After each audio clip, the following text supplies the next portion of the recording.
السلام عليكم ورحمة الله تعالى وبركاته. المقادير اللي هي بصلة وحدة، رابعة ديال لحم الراس، مطيشة اللي هي محكوكة ديجا انا مطيباها في الكوكوت ودايراها في الفريكو عندي واجدة.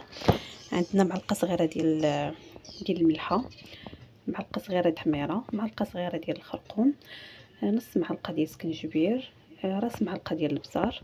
اللي كيبغي الحرور زيت السودانيه، انا ما ممكن ناكلش الحرور مع الوليدات. معلقه صغيره ديال الكمون، 3 فصوص ديال الثومه، معلقه كبيره ديال الربيع، ومعلقه صغيره ديال الملح. عندنا نص كيلو ديال اللوبيا اللي هي مرطبه ليله كامله.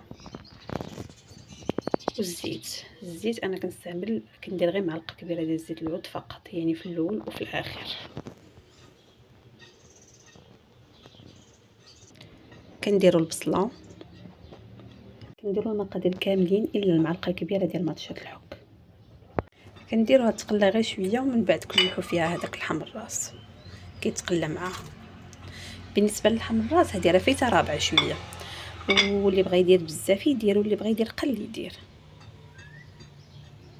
وملي يتقلى لينا نديروا واحد 2 كيسان ديال الماء ديال العنبه ونسدوا عليه يطيب. ملي كيطيب لينا لحم الراس عاد كنرميو هذيك اللوبيا والمطيشه وهذيك المعلقه كبيره ديال المطيشه المركزه، ونزيدوا 2 كيسان ديال الماء حتى 3 كيسان ديال الماء ديال العنبه، ونسدوا عليها حتى طيب. اللوبيا ديالنا طابت، نزيدوا لها شويه الاضافات. بالنسبه للكمون شويه زيت العود.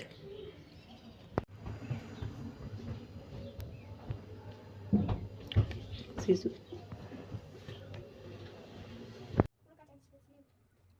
Ça va pas, je te ça va pas.